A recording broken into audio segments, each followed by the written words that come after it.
Hello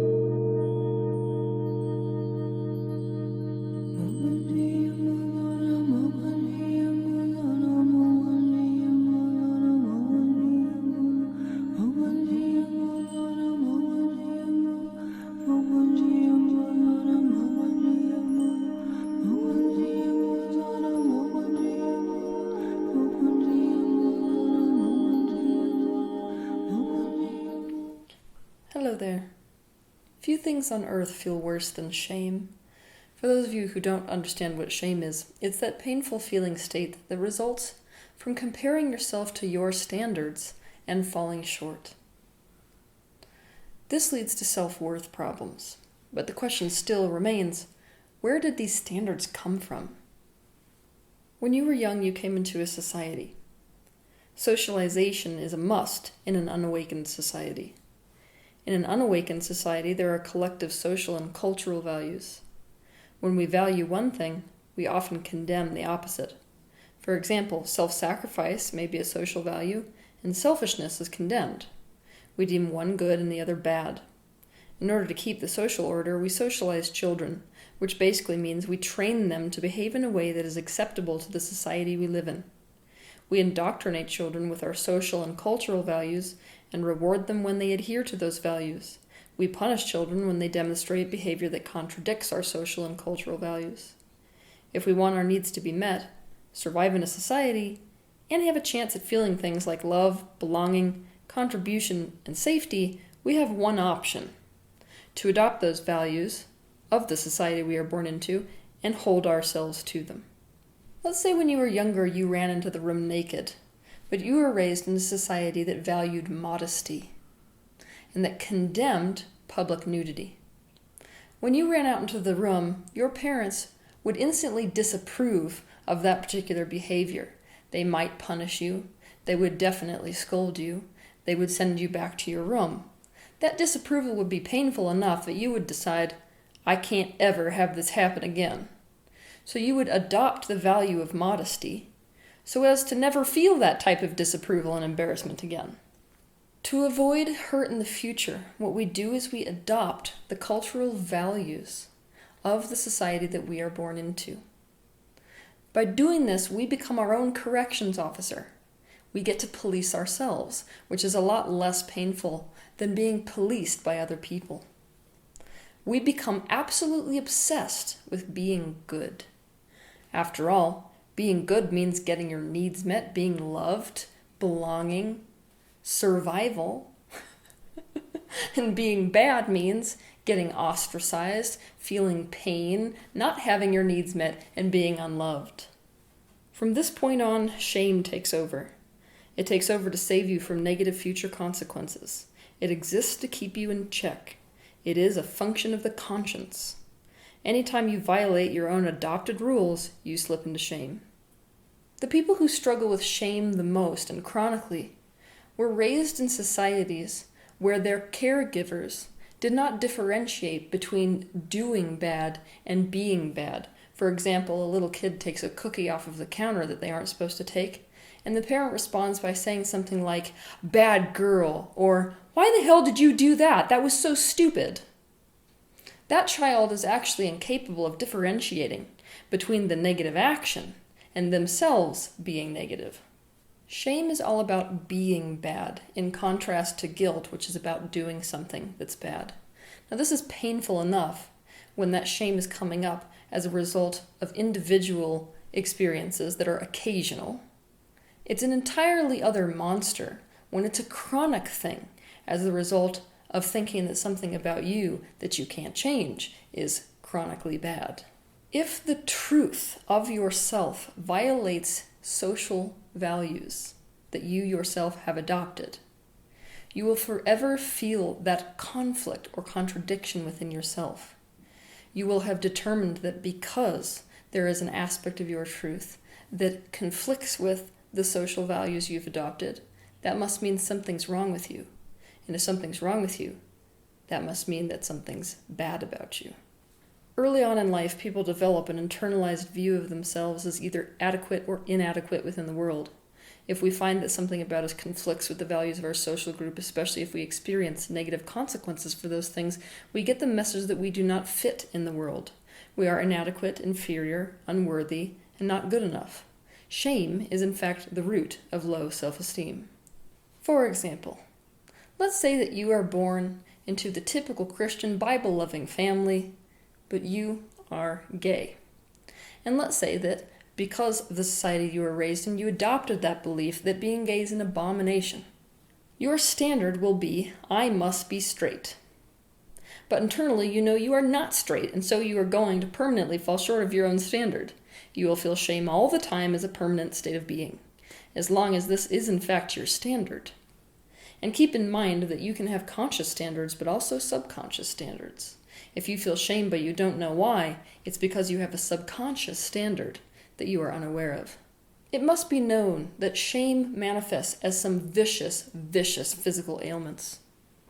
One of the most glaring examples of these physical ailments is AIDS. The most prevalent cause of AIDS is in fact shame, especially shame relative to one's own sexuality. Some other ailments that can be caused by shame are chronic fatigue syndrome, acne, addictions, eating disorders, impotence, kidney problems, cancer, yeast infections, stuttering and other speech problems, shin bone injuries, chronic pain, depression, anxiety, all immune system disorders, especially disorders where the body begins to attack itself. When people feel shame, they often defend themselves against that shame in certain ways. When you're around somebody who feels shame, it can feel almost like you're walking on broken glass or on thin ice. They are in a permanent state of defense. They blame others, often aggressively. Blame diverts attention from one's own insecurities and perceived flaws. It makes someone wrong so we can feel right. And when people struggle with shame, they become consumed by contempt for other people. Other contempt sometimes prevents us from feeling self-contempt. Contempt protects us from feeling shame because it gives us a way to deny the fact that in truth, at our core, we feel beneath consideration, deserving of scorn, worthless, and as if something is bad or wrong about us. People who feel shame become excessively narcissistic. Never confuse self-love with narcissism. They could not be farther from the truth. But people who feel shame become preoccupied with their own self-interests. They go on a quest externally to find approval, superiority, admiration, and significance. The quest for attention is an attempt to fill the void of feeling worthless. To understand more about narcissism, you can watch my video on YouTube titled Narcissism. So what do we do if we feel ashamed and we want to stop feeling that shame? The first thing we have to do is to become completely aware of the standards which we are holding ourselves to. This requires us to be brave enough to be completely honest. It's not very much fun for us to admit to the standards that we actually hold ourselves to. Some of those might actually be embarrassing. Just becoming aware of what our standards and social values actually are is enough to decrease the power that those particular standards hold over us.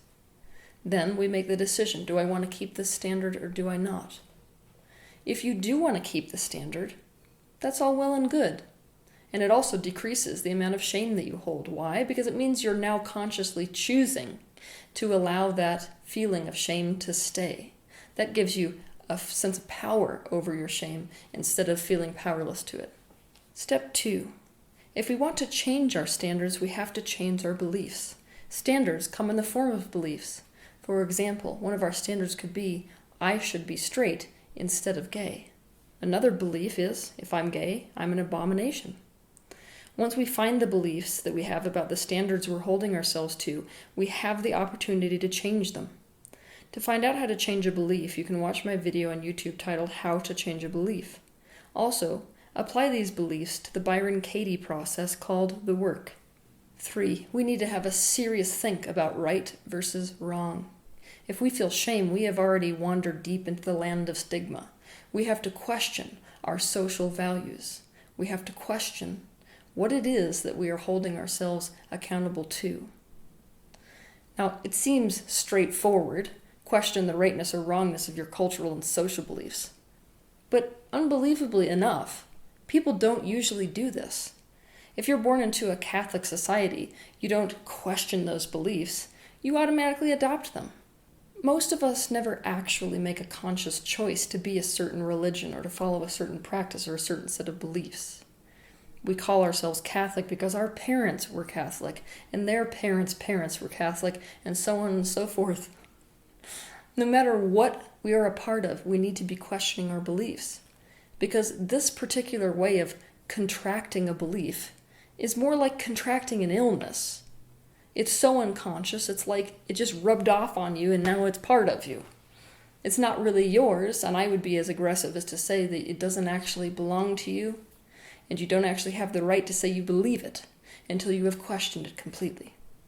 You need to question the rightness and wrongness of everything, even the things that seem obviously right or wrong, in order to reach full awareness, and also in order to stop feeling like you are bad.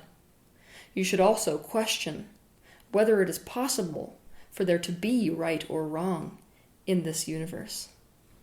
Step 4, we need to integrate our feelings of shame, which result in fact from our childhood. If we feel shame in our adult lives, it is because we have been shamed in our childhoods. We have experienced that emotional wounding. And what we're experiencing in our adult life is in fact a reflection of that original wound. So what we need to do when we're feeling shame, instead of try to escape from it, is we need to sink into the shame and be completely unconditionally present with it. We need to find the child who was wounded, who was shamed to begin with, and we need to reparent that particular child. To understand how this process works, you can watch my video on YouTube titled How to Heal the Emotional Body. Step 5, we need to be disciplined about our self-approval process. This means that every day we need to pick one thing, at least, that we don't approve of about ourselves, and we need to find approval for it. We are looking to feel better about what we reject about ourselves. For example, if we think we are dark, we need to find approval for being dark. If we think we have cellulite, we need to get way outside the box and find approval for cellulite. We can also invite other people to contribute by having them brainstorm ideas with us about how we can approve of what we disapprove of. Ask yourself, how is this thing I disapprove of good? We can also do this relative to other people. If we hold ourselves to standards, chances are really high that we hold everyone else to a high standard as well. We have a high level of condemnation for them or things about them. So we can flip this process and do the same thing. Only this time our question to ourselves is, how is this thing I disapprove of in this other person good? Step 6, we need to recognize our insatiable desire to be good. And also we need to question why it is that we need so badly to be good. Then we need to look for proof that we are good. Positive self-focus is of paramount importance. Again, we can involve other people in this process by asking them to tell us what they like about us. Ask yourself, how would someone benefit by having a relationship with me? How am I a good person? I'll start by telling you that people who experience shame have a very strong conscience. And over the course of history, this has been seen as a trait that only good people have, because people who have a high level of conscience also adhere to strong morals, meaning that this is a person, you are a person, who is not going to deliberately harm other people. There is an innate yearning in people to connect, to be seen, to be heard, to be felt, to be understood, to belong. If you feel shame, these things in life are not something you have tasted yet. You have been met with the opposite. As a result, you withdrew and closed yourself off and shut down to the world. Now there is a split within your heart, between the insatiable yearning for those things and the fear and pain of opening up and being heard again.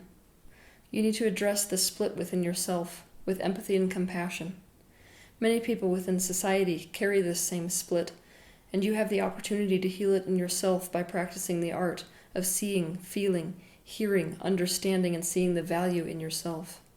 And you also have the power to heal it in other people by practicing the art of seeing, feeling, hearing, understanding, and seeing the value in them.